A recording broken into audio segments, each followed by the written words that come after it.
Louvado seja o nosso Senhor Jesus Cristo, para sempre seja louvado, que a paz de Jesus esteja com você.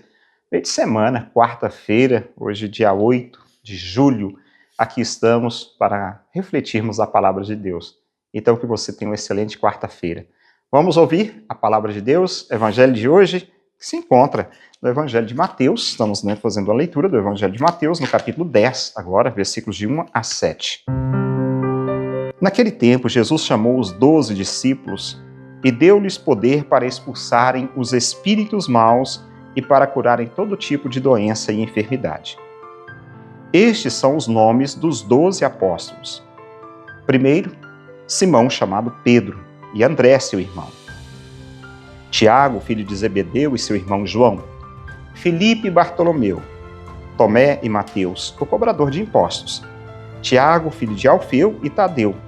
Simão o Zelota e Judas Iscariotes, que foi o traidor de Jesus. Jesus enviou estes 12 com as seguintes recomendações. Não deveis ir aonde moram os pagãos, nem entrar na cidade dos samaritanos. Ide antes às ovelhas perdidas da casa de Israel. Em vosso caminho anunciai, o reino dos céus está próximo. Palavra da salvação. Glória a vós, Senhor.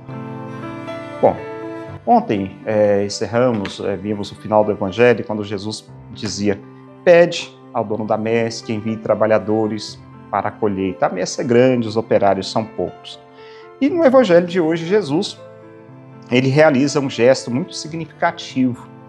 Ele chama os 12 pelo nome e dá-lhes a autoridade e os envia em missão. Então, antes de enviar, Jesus, ele chama, antes ele confia uma tarefa, e ele estabelece uma relação, ou seja, uma ligação. E a missão nasce sempre desse encontro com Cristo. Não é uma missão minha, pessoal, mas uma missão que eu tenho uma relação com o próprio Cristo. Os discípulos, eles não são enviados porque são perfeitos. Outro ponto que nós temos que meditar. Eles não são enviados porque eles são perfeitos, são certinhos, sabem tudo. Não. Basta olhar a lista desses apóstolos. Há ali pescadores simples, há um cobrador de impostos, um zelota, Judas Iscariotes, aquele que traiu Jesus, aquele que mais tarde traiu Jesus. E isso nos mostra que Deus não escolhe os capazes, aqueles que são mais capazes. Ele capacita aqueles que escolhe.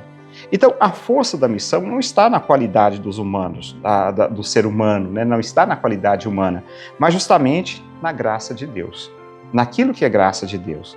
Jesus lhes dá uma missão bem clara. E diante as ovelhas perdidas da casa de Israel. Pelo caminho anunciai, o reino dos céus está próximo. Então, o primeiro anúncio cristão, ele não é uma condenação, é uma boa notícia. É uma boa notícia, o reino dos céus está próximo. O reino de Deus chegou. A salvação está ao alcance de todos. Em suma, é isso que Jesus mandou os discípulos dizer. Olha, antes de qualquer coisa, antes de qualquer palavra de vocês, de qualquer ensinamento, diga, o reino de Deus está próximo. Ou seja, está ao alcance de todos, de todas as pessoas. E essa é a missão da igreja hoje. Em um mundo marcado por tantas divisões, violência, desesperança, nós somos chamados a anunciar que Deus continua presente, continua amando e continua oferecendo a sua misericórdia. Por isso digo, o reino de Deus está próximo, ou seja, é para todos. Mas esse evangelho também nos faz uma pergunta muito pessoal. Eu me reconheço como enviado de Cristo? Ontem eu fazia uma pergunta semelhante a essa, a partir daquele evangelho. Será que não sou eu também esse que deveria ser enviado?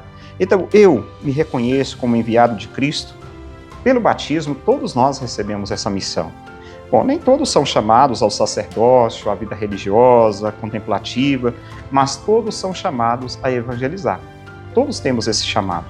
Os pais são chamados a educar os seus filhos, os jovens, ali entre os amigos, são chamados também a evangelizar.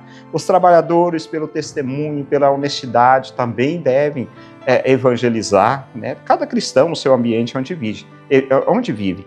Então, evangelizar não significa falar apenas de Deus. eu falo de Deus. Não, significa viver de tal maneira que as pessoas percebem através das nossas ações, através das nossas atitudes.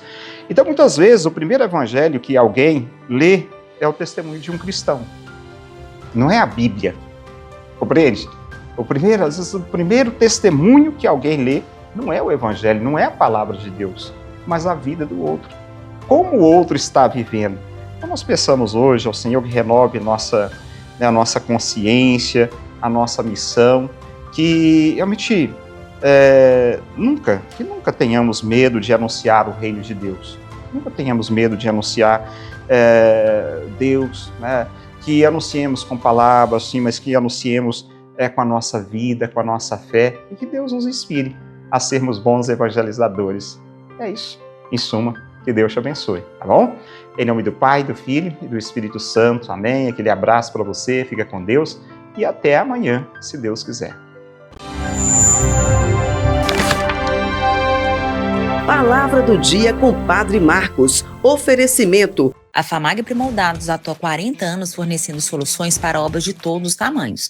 São lajes premoldados em geral com qualidade, estrutura e confiança para a sua obra. Atendimento direto, negociação transparente e facilidade na entrega. Venha conhecer a FAMAG Premoldados.